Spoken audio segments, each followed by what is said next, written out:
दोस्तों नमस्कार, स्वागत है आपका यूट्यूब चैनल एबीटेक में।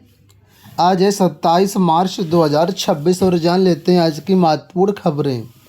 सबसे पहले अपडेट है कि यूपी टीईटी के लिए आज से ऑनलाइन आवेदन, ओटीआर अनिवार्य। उत्तर प्रदेश में प्राथमिक और उच्च प्राथमिक विद्यालयों में शिक्षक बनने के लिए शिक्षक पात्रता परीक्षा उत्तीर्ण होना अनिवार्य है और इसके लिए ऑनलाइन आवेदन प्रक्रिया शुक्रवार से शुरू होगी। अभ्यर्थियों को उत्तर प्रदेश शिक्षा सेवा चयन आयोग की वेबसाइट पर जाकर के कक्षा 1 से 5 और कक्षा 6 से 8 तक की टीटी के लिए आवेदन करना होगा। आवेदन के लिए वन टाइम रजिस्ट्रेशन यानी ओटीआर नंबर अनिवार्य है। इसके लिए upt.upesc.org/otr/info लिंक पर क्लिक करके निर्देश पुस्तिका पढ़कर प्रक्रिया को पूरी करना होगा। तो यहाँ पर भी ओटीआर होगा। बहुत लोग इसको समझते नहीं टेक्निकली, तो वो कहते हैं हमारा लोक सेवा आयोग का ओटीआर है या किसी और का ओटीआर तो चल जाएगा क्या। तो आपको बता दें, ये जो ओटीआर होता है ये हर विभाग का, हर वेबसाइट का, हर आयोग का अलग अलग होता है, ठीक है। और शिक्षा सेवा चयन आयोग ने अभी तक कोई वैकेंसी नहीं निकाली है, पहली बार ये है। तो यहाँ पर अलग ओटीआर होगा। आपने एलटी ग्रेड के लिए ओटीआर किया था लोक सेवा आयोग का, तो उससे काम नहीं चलेगा। इस ओटीआर को आपको करना होगा और इसके बाद ही आप यूपी टीटी के लिए ऑनलाइन आवेदन कर पाएंगे। तो फिलहाल यूपी टीटी के लिए आप लोग 26 अप्रैल तक ऑनलाइन फॉर्म भर सकते हैं। आज से प्रक्रिया शुरू हो जाएगी। जल्द ही चैनल पर एक डिटेल्ड वीडियो भी मिल जाएगा कि कैसे आप इसका फॉर्म भर सकते हैं, ठीक है। तो गलत फॉर्म मत भरिएगा। चैनल के माध्यम से आप ऑथेंटिक होकर के ही फॉर्म भरिएगा। वीडियो का वेट कीजिएगा 1-2 दिन के लिए, ठीक है। इसके बाद अगली अपडेट है कि टीटी आवेदन शुल्क कम करने की मांग। यूपी टीटी के लिए आवेदन शुल्क में हुई वृद्धि को कम करने के लिए अभ्यर्थियों ने मुख्यमंत्री को पत्र भेजा है। कहा है कि शुल्क वृद्धि के कारण हम आवेदन करने वाले बेरोजगार पर आर्थिक दबाव बढ़ गया है। यह सिर्फ पात्रता परीक्षा, इसलिए हस्तक्षेप कर शुल्क पूर्ववत रखने के लिए उत्तर प्रदेश शिक्षा सेवा चयन आयोग को निर्देशित किए जाने की मांग की गई है, ठीक है।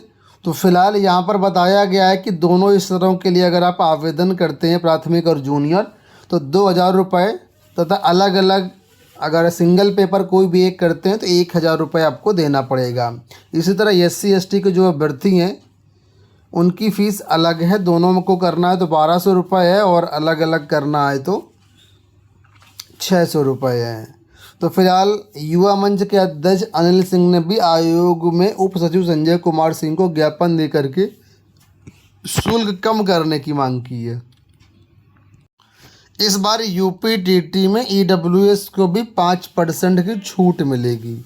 आप लोग जानते ही हैं कि SC ST छात्रों को, OBC छात्रों को पासिंग मार्क में 5% की छूट रहती है। तो EWS को भी 5% की छूट दी गई है। इसका मतलब ये होगा जहाँ पर सामान्य कैटेगरी को 150 में से 90 नंबर लाने होते हैं पास होने के लिए, वहीं पर अब EWS को भी 90 की जगह 82 नंबर पर पास माना जाएगा।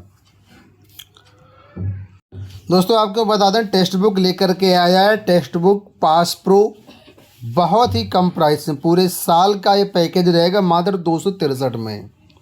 इसके लिए प्री बुकिंग चल रही है। डिस्क्रिप्शन बॉक्स में लिंक दिया गया है, वहाँ से आप प्री बुक कर लीजिए, ठीक है।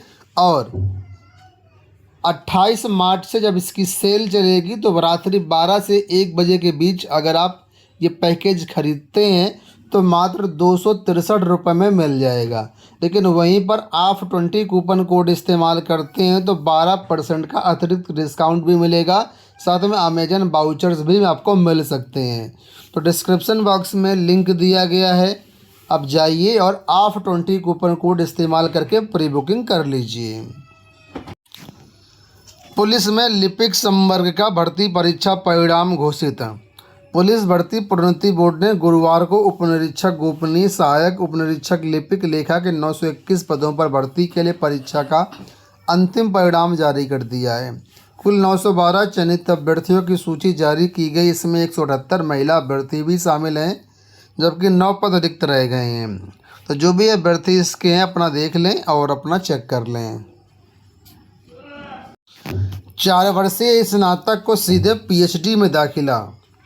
संशोधित पीएचडी अध्यादेश में बड़े बदलाव का मसौदा तैयार। लखनऊ विश्वविद्यालय में संशोधित पीएचडी अध्यादेश 2026 के तहत प्रवेश अवधि और पात्रता में बड़े बदलाव की तैयारी है। इसके तहत पीएचडी अध्यादेश 2023 में संशोधन करते हुए 2026 के लिए नए प्रावधानों का मसौदा तैयार किया गया है, जिसे आगामी 28 मार्च को आयोजित विद्या परिषद की बैठक में संस्तुति प्रदान करने के लिए रखा जाएगा। यानी कि अगर आप 4 साल की पीएचडी कर लेते हैं 4 साल का स्नातक कोर्स कर लेते हैं तो सीधे आपको पीएचडी में एडमिशन मिल जाएगा। ठीक है, तो एक अच्छी बात है। अगली अपडेट देखिए कि पीसीएस 2025 की मुख्य परीक्षा 29 मार्च से 1 अप्रैल तक प्रवेश पत्र जारी। उत्तर प्रदेश लोक सेवा आयोग की पीसीएस 2025 की मुख्य परीक्षा 29 मार्च से 1 अप्रैल तक होगी। ये 2 सत्रों में लखनऊ और प्रयागराज के 27 केंद्रों पर संपन्न कराई जाएगी। परीक्षा में 11,403 अभ्यर्थी शामिल होंगे। आयोग ने अभ्यर्थियों के प्रवेश पत्र जारी किए हैं, जिसे अभ्यर्थी आयोग की वेबसाइट से डाउनलोड कर सकते हैं। लैब टेक्नीशियन भर्ती 2001 और 2007 की जांच शुरू होगी। स्वास्थ्य विभाग में शासन के निर्देश पर 2001 और 2007 में विज्ञापित लैब टेक्नीशियन की भर्ती में हुए फर्जीवाड़े की जांच शुरू हो गई है। इस जांच के लिए समस्त मंडलीय अपर स्वास्थ्य निदेशकों को नोडल अधिकारी बनाया गया है। इस संबंध में महानिदेशक चिकित्सा स्वास्थ्य ने आदेश जारी कर दिया है। 1 सप्ताह में जांच कर रिपोर्ट मांगी गई है। तो लैब टेक्नीशियन भर्ती में भ्रष्टाचार की शिकायतें, जिसके कारण अब इस भर्ती की जांच कराई जाएगी। देखिए, सीबीआई की जूनियर सेक्रेटेरिएट असिस्टेंट परीक्षा में लेखक बैठाने वाले गिरोह की गिरफ्तारी के मामले में एसटीएफ को कई चौंकाने वाले राज पता चले हैं। गिरोह के सदस्य चतुर्थ श्रेणी, तृतीय श्रेणी से लेकर के बैंक पीओ तक की प्रतियोगी परीक्षाओं को पास कराने का ठेका लेता था। इसके लिए लेखक के आधार पर सालभरों के दिव्यांग सर्टिफिकेट और अन्य ज़रूरत से संबंधित दस्तावेज बनाए जाते थे। तो देखिए, लिखा है 25,000 से लेकर के 20 लाख तक था परीक्षा का रेट, और 14 साल से गिरोह सक्रिय है। अलग अलग भर्ती परीक्षाओं में ये गिरोह जो है भ्रष्टाचार करता था। 1 अप्रैल से कई नए रूल लागू हो रहे हैं। फिलहाल यहाँ पर एक अपडेट है। आधार कार्ड से नाम न मिलने पर पैन खारिज हो जाएगा। 1 अप्रैल 2026 से लागू हो जाएंगे नए नियम। आवेदन करते समय कई नए दस्तावेज भी लगेंगे। तो आधार कार्ड, पैन कार्ड में नाम, डेट ऑफ बर्थ सेम होना चाहिए। इसके साथ ही आधार कार्ड, पैन कार्ड से लिंक भी होना ज़रूरी है। तो अगर आपने ये पूरी प्रक्रिया नहीं करी है तो आप कर लीजिएगा, नहीं तो आपके लिए समस्या हो सकती है। दोस्तों, ये हो गई आज की सारी सूचना। इस वीडियो में इतना ही। धन्यवाद।